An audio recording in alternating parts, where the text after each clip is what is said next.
And we are back here sa ating office. Dito yan sa 108 Panay Avenue, no? Kumbaga, National Office ng The Fraternal Order of Eagles, Philippine Eagles Incorporated. At syempre, bibisitahin at papasilip ko sa inyong lahat ang mga office ano, ng bawat committee. At the same time, yung mga nag-office dito like admin, may office pa dito ang PL, may office pa dito ang RGL. Tignan natin at gusto ko rin makilala nyo kung sino mga chairman at dapat yung lapitan pag meron kayong pangangailangan concern about your membership sa ating organization. So let's go. Mga kuya, ate bunso and friends of Eagles, welcome po sa office ng The Fraternal Order of Eagles, Philippine Eagles.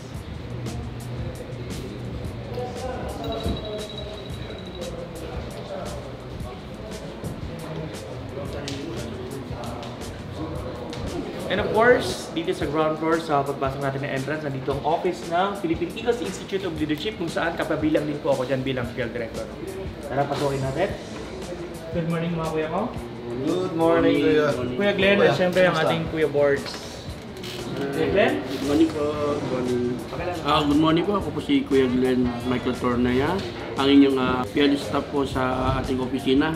Ako po, ang trabaho ko po dito mag-issue po ng mga orange certificate, lead certificate, and accommodate po yung mga bisita po natin, mga field directors and other po mga governors and another mga members, so mga regular members po natin na nangailangan po ng tulong regarding sa PL matters po. Thank you, Kuya Glenn. And of course, our Talakay Aguila, chairman at napaka-sipag, napaka-husay, isa rin sa mga inaasahan ng ating national president, one of the staff ng kanyang, kumbaga chief of staff o kasama ni PNP, si Kuya Boards, ang ating Talakay Aguila. Kuya, good morning. Good morning mga kuya, ate bunso, friends of Eagles. Welcome sa Philippine Eagles Institute of Leadership na office. Ayan, magkakasama kami nila Kuya JM dito, kasama ang ating staff, si Kuya Glenn. And as one of the field directors na nakatutok din dito sa opisina, kagaya ng sinabi ni Kuya Glenn, we do assist, lalo-lalo kay JM, di ba? Halos sunod-sunod ang mga induction and chartering, yung mga scheduling and everything.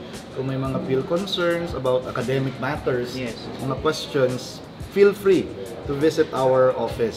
So, at least Kuya JM, ngayon may opisina na tayo, di ba? Mas madalihan natin. Professional ang dating and maayos. We can jam, unlimited ang coffee, kaya feel free na pumunta po dito sa ating opisina.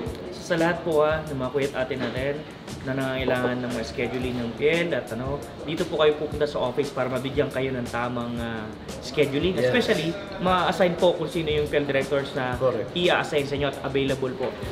At sooner or later, makikita nyo naman ng mga listing kung sino po ang mga 2024 National, kumbaga, Philippine Eagles Institute of Leadership Directors natin. Correct. Thank you, Kuya. Thank you very much, Kuya. Thank you. See you. Yeah. Right? At nakita nyo na kaninang entrance. Dito naman, papasok tayo sa main office ng ating organization. At ang unang bubungad sa inyo ay syempre si Sir Orante Salvador. I am the HR and Admin Manager. Yun, concerned about HR at sa admin. In short, si Kuya Singh. Sir Singh. Hello. Thank you, sir. At syempre, after ng table ng HR, nandito ang kanyang assistant ng admin. Syempre, ang ate natin, ate. Hi, I'm Judy De Guzman, assistant admin. Yan, syempre, napaka-okay na ate. Thank you. Thank you. Sa mga kailangan sa admin, bago kayo dumiretso sa HR, dito po. Ha? At sa area naman na to, sila po ang in charge sa pag-encode ng ating mga IDs. Sila yan.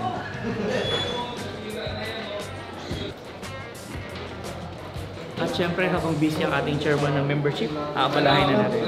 Kuya Jericho, good morning. Ay, Kuya. Good morning po. Kaya? Dito po ang table ng ating chairman ng membership and screening, si Kuya Gov Jericho De Guzman. Kuya, ano ba yung magiging duties and responsibilities mo usually?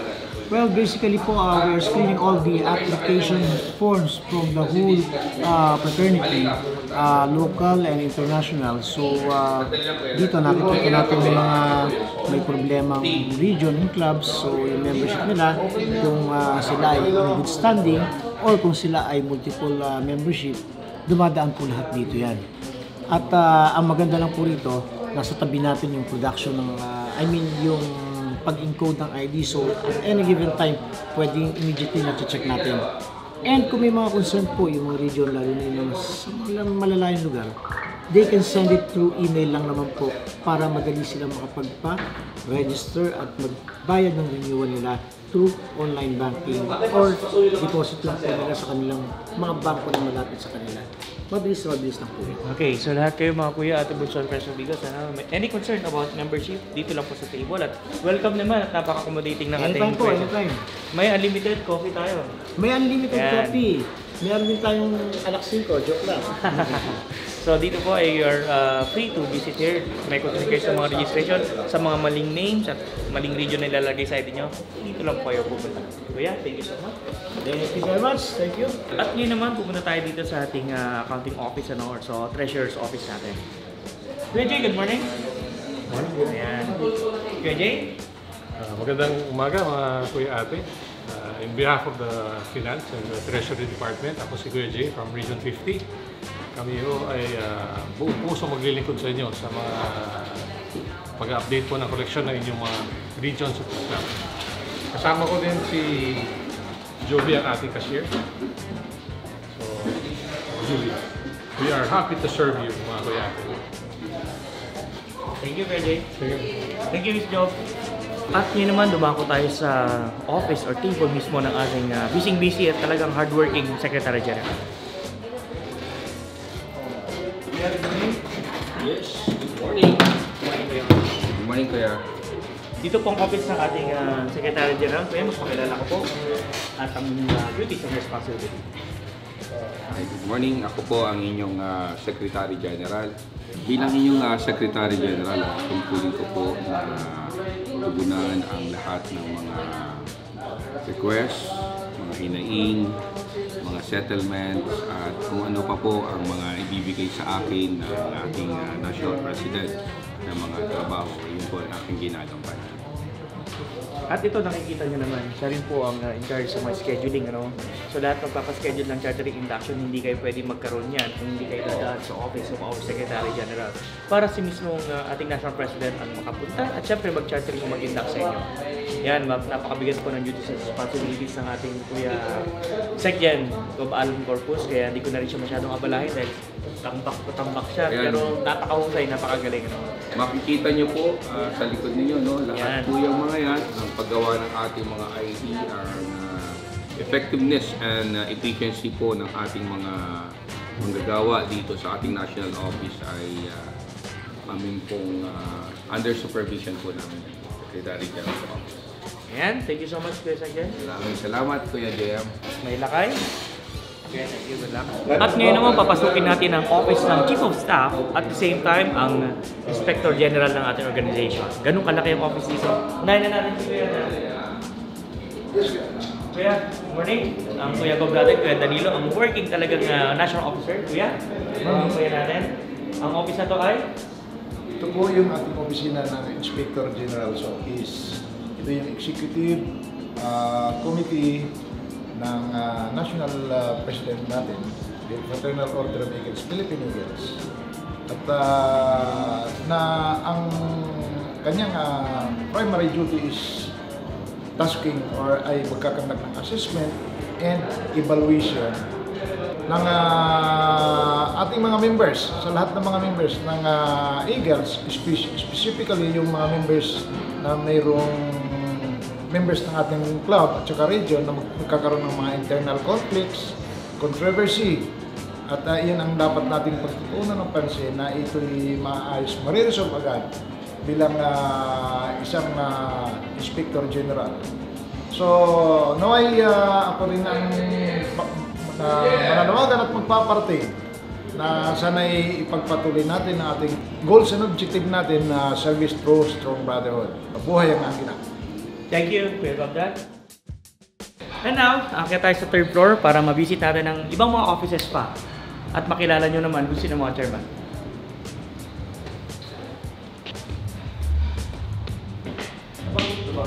So pag aakyat nyo ng third floor, arawin nyo lang, bababaan yung timbang, sexy kayo. Kasi exercise din to. At ngayon naman, bisitahin natin ang office sa ating Vice President for Luzon, Eagle DPL, Agaton Javier.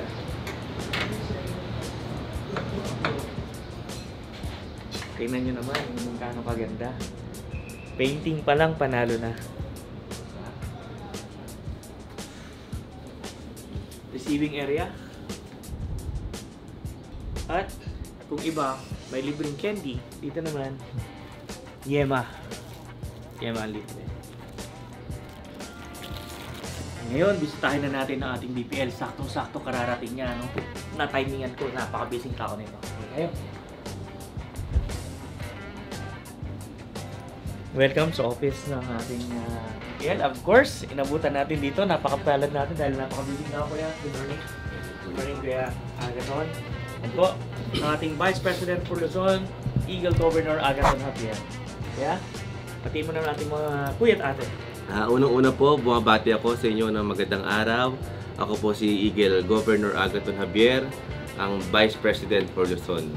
At welcome po sa ating maayos na opisina. Yes, kagandahan po dito sa office na to. Katulad din ng iba sa baba, unlimited coffee po kayo dito. No?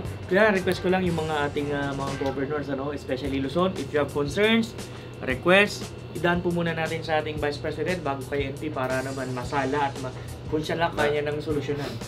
Sige kuya, sabihan natin ang ating mga governors. Mga kuya and sa ating mga members, welcome po kayo sa ating BPL office. Ito po ay sa headquarters din and third floor po ito. Unang pinto, anytime po open po ito at minsan po wala ako rito dahil mayroon tayong mga induction and events pero open po ang opisina natin at meron naman po tayong secretariat. Yun. So sa inyo lahat mga kuya, ate bunso, especially governors and members here in Luzon, ano, any concerns at syempre napakabilis at napakadaling lapitan nating na National Vice President for Luzon, Kuya Agaton Javier. Nandito lagi, one call and text away, nagdarating at makakausap natin. Kuya, thank you so much. Ito po sa abala. Bonus ha, iba po dito, yema at mga mamahaling candy ang inyong aabutan. Masasarap na kape at pagkain. Kuya Agaton, thank you. Kuya. Siyempre, nataon din, meron napakahalaga at importanteng bisita ang ating BPL, kundi ang BPM naman, Vice President for Mindanao, Kuya Solibenteo. Yes. Kuya, magandang Good morning, araw sa'yo. Kuya. Yeah. Ayan, laging nandito po yan. Ganun magtag team ang mga Vice President, even si Kuya Arnold Diazis ng Visayas, ano, dito rin po siya madalas na pupunta sa office ni Kuya Agaton. Bukod sa maganda, libreng pagkain at syempre maluwag at talaga malamig dito na nakapag-banding na pagkwentuhan ng ating mga Vice President. Kuya, batiin mo lang po lahat ng ating mga kuya at ate. Ay, good morning po mga kuya ate, no, sa Fraternal Order of Eagles, Philippine Eagles, INC, ang nag-iisang agila ng Pilipinas. Yan. Sa inyo lahat, mabuhay kayo at mabuhay ang tunay na agila. At nandito naman tayo sa dulo ng third floor, no? Kung saan nandito ang office ng ating RGL Chairman, also our Triple D, at syempre ang chair. Nandito rin sila. Let's go. Knock muna. Ay, ito pala. Ang nandong si Kuya Glenn. Kuya, Gov, good morning. Good morning po. Ang ating Kuya Gova, King Lazaro. Kuya, anong office nga po ulit to? Good morning po mga Kuya Ate Bunso and Friends of Eagles. Ako nga po pala si Eagle King Lazaro, ang Charter Governor ng National Capital Region dito. At the same time, the Commission and Recognition Awards or CARE Chairman dito po sa ating pong organization, the Fraternal Orders of Eagles, Philippine Eagles, Kuya. As a short, CARE Committee. Ano ba ang responsibility and duties ng CARE Chairman? So, ang duties and responsibilities po ng CARE, tayo po ang nagpa-facilitate ng lahat po ng mga recognition and awards po ng ating mga kuya natin. So lahat po yan po, meron po tayong tinatawag ng mga category and also mga credential. So sa ating pong credential, dito po natin malalaman sino po yung mga dapat nating bigyan. So all we have to do is we have a criteria na kailangan natin bigyan ng ating mga awards, especially po dun po sa mga gumaganap na outreach program, mga kuya. And also meron po tayong tinatawag na best region. Sila po yung mga fully paid for the membership renewal ang ating pong mga ID. At the same time, yung pong mga community service and mga individual na mga kuya and ate na nagpe-perform based on the ating pong Magna Carta and Constitution. So yeah. Alright. So sa inyo lahat, no, na mga governors at club members, no, galingan natin, husayin pa natin sa pagiging agila. Siyempre, maging mabuting tao para tayo makapabilang doon sa mga criteria na yan. At sigurado marami tayo niya sa mga organization natin makaka-receive niyan. Tama po kuya, kasi alam niyo po kuya, napakasarap po na magbigay ng awards sa ating pong mga kapwa agila na sila po ay gumaganap na may totoong pusong agila. At the second time, let us support ang ating pong mahal na National President, Kuya Ronald dos Santos, sa kanyang pong mga advocacy. Especially, huwag natin alalanin po natin yung pong ating pong essence of Eagleism. Siyempre po, tayo bilang isang Bonafide Eagles, meron po tayo mga duties and obligation na dapat nating sundin. Alright, thank you so much kuya. Alam mo busy ka, pinakatabalahin. Maraming salamat. At again, welcome kayo sa office ng CARE. Welcome po tayong lahat and mabuhay po tayong lahat. Mabuhay ang Agila. At next stop natin, of course, isa sa haligi at saka pinaka-importanteng office din ang ating RGL, kumbaga Regional Governors State. Kuya, good morning. Hi, Kuya BOT, Kuya Gov. Kuya Gov, Chairman Gov Clifford Gunaran. Kuya? Hi, Kuya. Good morning po mga Kuya Ate Bonso and Friends of Eagles. Good morning Kuya Gov Trusty. Ako po si Kuya Gov Clifford Gunaran, ang Chartered Governor ng STR 33 and same time the current Regional Governors League Chairman for Eagle Year 2024. At ito po ang maliit nating opisina na kung saan dito ko minimit ang mga governors na merong concerns regarding sa ating Governors League. Pagpapasa ng batas, no? At saka yung mga reklamo ng mga bawat governor to another governor or mga concerns basically. So dito po natin sila kinakausap at nire-resolve ang mga issues. At currently, actually, I'm preparing this the result of the 44th first regular session na ginawa natin sa Bacolod. At ito pa lang yung kalahati ng mga bills. So ganito po karami ang ating accomplishment noong nakaraan. Plus the other, siguro may ganyan pang kakapal na idadagdag kami rito, and we will submit sa mga BOT and sa ating NP for final ratification and inclusion to our current review sa ating Constitution. So, yan po yan. Isang patunay na talagang ang mga offices ngayon, especially our office ng ating Regional Governors League, ang ating chairman, ay nagtatrabaho talaga.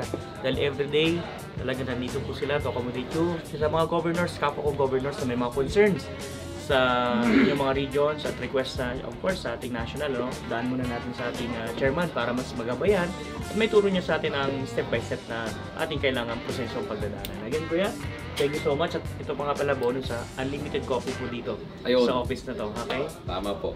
Sa mga governor dyan, na gusto kaysa mag-Starbucks kayo, may gwapo kayo kakwentuhan, punta na lang kayo dito sa third floor. Hanapin niyo si Kuya, chairman ng RGL, Kuya Cliff Gunaran. Kuya, thank you so much. Thank you, Kuya. Thank you.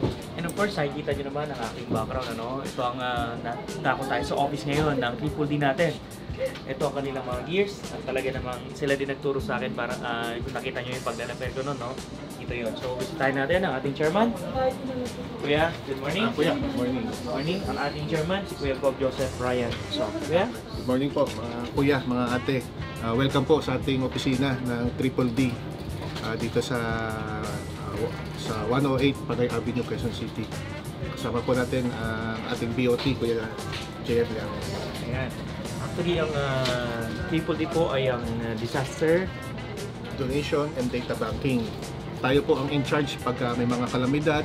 Tayo po ang naatasan ng ating National President na tumugon hindi lang sa search and rescue, pati sa mga disaster response. Kapag may mga bagyo, may mga sakuna, tayo ang unang pinapupuntahan ng ating National President. Marami na po tayo na napuntahan during the past pag may mga bagyo, may mga sakuna. And kasama natin ang Kuya JM dyan, yes. Nung panahon ng Typhoon Yolanda, yes. Dyan tayo nagsimula. And up to now, katulong natin si Kuya JM. Even doon sa ating Task Force Davao, kasama namin si Kuya JM doon. Rumisponde kami nung nagkaroon ng flash flood doon sa lugar. Yun, marami tayong nagawa na sa ating Triple D. Katawang ang ating National President. At yung mga may request na example, Kuya, yung mga ambulansya, no? Pwede natin silang i-assist as long as talagang makakontak at mabibigyan natin sila ng... Opo, Kuya, nag-post na po ako ng hotline para sa mga kuya natin. Priority po ang ating mga kuya, mga ate sa ating organization sa pag-utilize ng ating ambulansya. Actually, patient transport vehicle rather than ambulance. Kapag kami mga nangangailangan sa ating organisasyon, open po ang Triple D. Bigyan niyo lang po kami ng tawag para matugunan namin ang inyong request. Hindi lang po yung mga hindi lang po ang ating patient transport vehicle. Kapag kami mga sakuna na malapit sa inyong lugar, pwede niyo rin po kaming tawagan para responde po kami kahit mga aksidente. Ayun, at siyempre, busy-busy nga ni Kuya. Actually, ngayon ongoing kanyang meeting. Hiniram ko at hinugot ko lang saglit. Kuya, Okay, Kuya. Maraming salamat po. At mabuhay po ang Agila. Thank you. Nandito naman po ang inyong Agila Mandariguit sa office ng ating ENBP. Ito ang kanyang receiving area. So, pasukin natin sa kanyang opisina. At syempre, may bisita tayo. Isa sa pinakahaligit, importante sa ating lahat. Kuya Jerry Dayanan, Field Director at talaga ng advisor to ng lahat. Thank you po. Thank you po. Pasok muna kami, Kuya. Ayan, so nakikita nyo, napakaganda, napakaliwalas at napakalamig din ang office ng ating Executive National Vice President. Kuya, good morning. Welcome. Upo po kayo po. Upo you. po kayo mga kuya ko. Ayan, so ito po yung bala pero clear na po ito, malinis at talagang hindi naman puputok kuya ko. Nakakatakot eh. Ito pong office ng ating Executive National Vice President. I welcome kayong lahat. Welcome na po lahat. Yes, welcome po lahat tayo dito. Mga kuya, ate, bunso, friends of Eagles. Ang office nga po natin ay bukas para sa lahat po ng mga membro ng Fraternal Order of Eagles, Philippine Eagles. At syempre kung kayo po ay may mga concerns, tap nyo lang din po ang ating ENBP para po kayo ay assist at nakita nyo kanina ang kanyang office may receiving area. Mamaya papakita ko po sa inyong conference. Kuya, alam po busy ka. Pwede po bang patiin mo na lang po lahat ng ating mga members? Isang mapagpalang araw po sa ating lahat. Ako po ang inyong Executive National Vice President of the Fraternal Order of Eagles, Philippine Eagles Incorporated. Bumabati po ng maligayang araw sa ating lahat sa mga nanonood sa Mandariguit Region. So, welcome po sa lahat. Bukas po ang ating opisina sa paglilingkod sa inyo lahat. Siguro kailangan ko yung JM, bibili dadala sa mo pagpasyal dito. Yes, Kuya. Sige. Okay. Kuya, alam ko busy ka. Maraming salamat po. At ngayon naman, papasukin natin ang office ng ating King Eagle, the Walk the Talk National President, Kuya Ronald De Los Santos. So ayan, habang ginagawa po yung mga feature ng ating National President at mga past National Presidents. At ito na nga, papasukin na natin ang office ng ating Walk the Talk National President, Kuya Ronald De Los Santos. Yeah. Good morning, Kuya. Good morning. Yan, Kuya, good morning po. Ang ating National President, the Walk the Talk, at syempre talagang hardworking National President ng the Fraternal Order of Eagles, Philippine Eagles, Kuya Ronald De Los Santos. Magandang araw mga kuya at ate. Lahat ng mga officers and members ng the Fraternal Order of Eagles, Philippine Eagles Incorporated. Mga kuya at ate ko, kayo po ay aking inimbitahan at inaanyayahan na of course, bisitahin nyo ang ating national office located at 108 Panay Avenue, Quezon City. Para makita ninyo yung kung paano yung proseso ng mga documentations natin, especially yung pag-process ng ID natin. Of course, makita rin nyo yung opisina ng mga Vice President from the ENBP, Vice President for Luzon, and of course, lahat po Triple D, Tourism, and other offices na mayroon tayong committees ay mayroon po to the sports, and of course, yung ating cooperative, mayroon na rin po tayo dito yung opisina ng Philippine Eagles Institute of Leadership. Kaya mga kuya at ate ko, please come and visit us for the betterment of our organization. Ako ang iyong Kuya Ronald De Los Santos, ang iyong National President for the Eagle Year 2024. Mabuhay ang Agila. Mabuhay. Thank you so much. Thank you.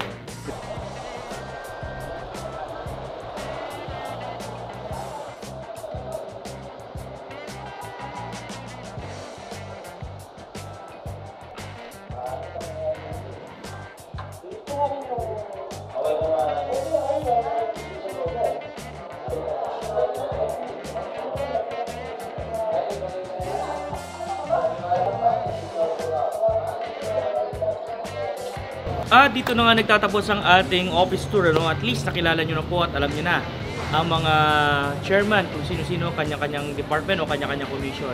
Siyempre, minelcome tayo ng ating National President, Kuya Ronald De Los Santos. Kaya sa inyong lahat, mga kuya, ate, bunso, friends of Eagles, you're welcome to visit our office ng the Fraternal Order of Eagles, Philippine Eagles Incorporated. Dito yan sa 108 Panay Avenue, dating Octo Arts Film Office. Malapit lang yan dito sa may Quezon Avenue. So So maraming salamat sa inyo lahat. Mabuhay kayo at mabuhay ang tunay na Agila.